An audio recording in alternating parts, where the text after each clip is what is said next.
নমস্কার, আমি দেবরাজ আর আমার সাথে রয়েছেন রাজনৈতিক বিশ্লেষক রাজা গোপাল ধর চৌধুরী মহাশয়। আপনাকে জজবাত 24 বাংলায় স্বাগত। রাজাবাবু, এই মুহূর্তে সুপ্রিম কোর্টের নির্দেশ যে ভোট গ্রহণের দুদিন আগেও যদি ট্রাইব্যুনালে যারা বিচারাধীন রয়েছে এসআইআর তাদের যদি নিষ্পত্তি হয় তাহলে তারা অংশগ্রহণ করতে পারবে। কি বলবেন? হ্যাঁ, এটা তো যদি সুপ্রিম কোর্ট বলে থাকে আহ, এটা তো একটা স্বস্তি হবে, কিন্তু যেহেতু 142 ধারা সংবিধানের এটা প্রয়োগ করেছে, তার ফলে হয়তো এটা ফলে হয়তো আমি ঠিক আইনের যে কি জায়গায় আছে সেটা বলতে পারছি না, কারণ আমাদের যে রিপ্রেজেন্টেশন অফ পিপলস অ্যাক্ট সেখানে পরিষ্কার বলে দিচ্ছে যে করা যায় না। যে আপনার যেদিন লাস্ট নমিনেশনের লাস্ট দিন সেদিন পর্যন্ত ভোটার লিস্টে নাম তোলা যায়। এখন সুপ্রিম কোর্ট নিশ্চয়ই আইন ভাঙতে পারে, সেই হয়তো 142 ধারা প্রয়োগ করে সেটা বলছে। এটা স্বস্তি নিঃসন্দেহে যারা ট্রাইব্যুনালে গেছেন এবং ট্রাইব্যুনালে গিয়ে তারা যদি প্রমাণ করতে পারেন যে তারা তাদের ভারতীয় নাগরিক হবার তাদের যথেষ্ট ডকুমেন্ট আছে, তাহলে তারা ভোট দিতে দুদিন আগেও পর্যন্ত ভোট দিতে পারবেন। এবং এটা ব্যাপারটা কিনা খুব শুনতে ভালো লাগে, যে খুব আনন্দের। কিন্তু ব্যাপারটা হচ্ছে আজ থেকে আজ 16 তারিখ, নেক্সট ইলেকশন, ফার্স্ট ইলেকশনের ডেট হচ্ছে 23 তারিখ। হুম। 23 তারিখ বলতে এক সপ্তাহ, মানে সময় 6 দিন মতন সময় আছে, দুদিন মানে তার মানে আপনি 23 তারিখ হলো 21 তারিখ পর্যন্ত 4-5 দিন হুম। ট্রাইব্যুনালে যে সঙ্গে সঙ্গে সিদ্ধান্ত হবে, গেলেই সিদ্ধান্ত হবে তা নাও হতে পারে, একবার দুবার ডাকতে পারে। এবং তারপরে নিষ্পত্তি হওয়া, হুম। তারপরে সে সংক্রান্ত মানে তথ্য পাওয়া হুম। এবং সেটা নিয়ে এসে আবার ভোটার দেখানো, বুথে দেখানো। হুম। এখানে যারা বুথের পোলিং অফিসার আছেন তারা কতটা গ্রহণ করতে পারবেন, কি করবেন, সমস্যা থেকে যাবে। তার কাছে হয়তো আর ডকুমেন্ট চাইতে পারে, তো এটা তার বিড়ম্বনা কিভাবে নেবে। হুম। পোলিং লিস্টে তো তার নাম নেই, তারা কিভাবে তাকে নেবে। এবং এই যে জরুরি ব্যবস্থা, সঙ্গে সঙ্গে তাকে কিন্তু ইলেকশন কমিশন কাছেই যেতে হবে।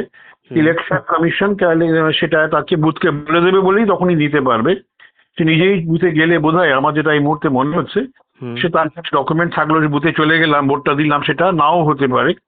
কেননা বুথের যারা অফিসার্স তারা তো বলতেই পারেন যে নির্বাচন কমিশন আমাদের কোনো ডিরেকশন দেননি। হুম। নির্বাচন কমিশনের কাছে যাওয়া, এইগুলো এত সময় সাপেক্ষ, এগুলো সবই তো সরকারি ব্যুরোক্রেসি। হুম।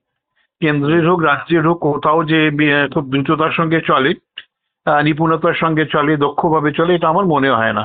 সুতরাং যাদের নাম উঠছে, একটা স্বস্তি যে তারা ভারতীয় নাগরিক হিসেবে তারা প্রমাণ পাচ্ছেন, ট্রাইব্যুনাল থেকে স্বীকার পেয়ে গেছেন, তাদের কোনো বিপদ নেই।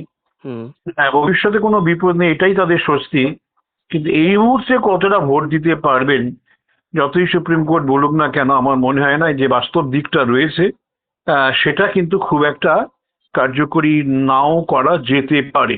আপনি সংশয়ের কথা বলছেন এবং এই সংশয় আমরা আজ পেয়েছিলাম। গত কয়েকদিন আগেও আমরা জোকা সহ বিভিন্ন জায়গায় ইতিমধ্যে যে ট্রাইব্যুনাল যে কেন্দ্রগুলো হয়েছে সেখানে মানুষ বিভিন্ন জায়গায় খবরাখবর নিতে যাচ্ছে, কিন্তু এখনো পর্যন্ত সরকারিভাবে তাদের যারা ট্রাইব্যুনালে অংশগ্রহণ করবে তাদের কাছে কোনো নির্দেশিকা নেই যে কখন থেকে তারা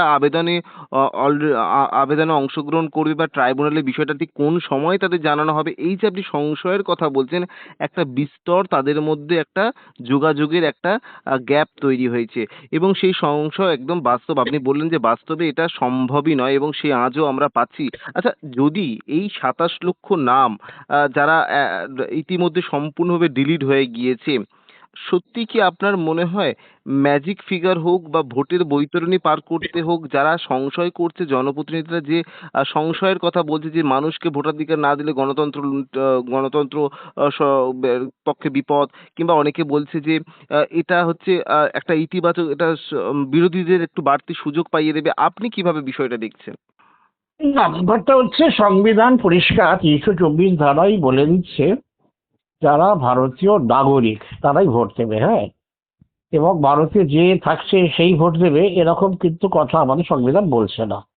এবং ৩২৪ ধারা নিয়ে এত সংবিধান সংশোধন হয়েছে, এত পার্লামেন্টে আলোচনা হয়েছে, কোনো পার্টি কোনো পার্টি তো বলেনি যে না ৩২৪-এ যারাই ভারতীয় থাকবে তারাই ভোট দেবে, তা তো তারা বলেনি না। সুতরাং এখন এই হয়েছে কি, অনেক এর আগে অনেক ভোট হয়ে গেছে যেখানে যারা নাম কোনোভাবে ঢুকিয়েছে তাদের কি ভোট দিতে দিয়েছে, তাদের নাগরিকত্ব নিয়ে কোনো প্রশ্ন সেভাবে আগেকার কোনো নির্বাচন কমিশন করেনি। এই এসআইআর এর পরে এসআইআর যেভাবে এই যারা এখন যারা কমিশনে আছেন তারাই এটাকে সিরিয়াসলি নিয়েছেন এবং তারা মনে করছেন যে পশ্চিমবঙ্গের জনসংখ্যা হার যেভাবে বেড়েছে তার প্রায় দ্বিগুণ বেড়েছে ভোটারদের সংখ্যা। এটা তো ঘটতে পারে না। এই অসঙ্গতিটা কোথায় খুঁজে বার করা তো দরকার, এটা তারা করেছে। এবং তারা হয়তো ভুলভ্রান্তি তো আমাদের সরকারি ব্যবস্থায় সব জায়গায় থাকে। এক্সারসাইজ হয়েছে, 27 লক্ষ লোকের বাদ গেছে। এদের মধ্যে যাদের প্রকৃত তথ্য আছে, প্রকৃত ডকুমেন্টস, তারা নিশ্চয়ই নিশ্চয়ই আবার ট্রাইব্যুনালে যেতে পারবেন। কিন্তু দেখুন ব্যাপারটা হচ্ছে যে যেভাবে প্রক্রিয়াটা হয়েছে তাতে আমার মনে হয় না যে এরা এরা প্রকৃত খুব বিরাট সংখ্যক ভুলভ্রান্তি তো হতেই পারে। যাদের ক্ষেত্রে ভুলভ্রান্তি হয়েছে তারা নিশ্চয়ই তারা ভোটাধিকার দিতে পারবে, তাদের নাম আবার আসবে।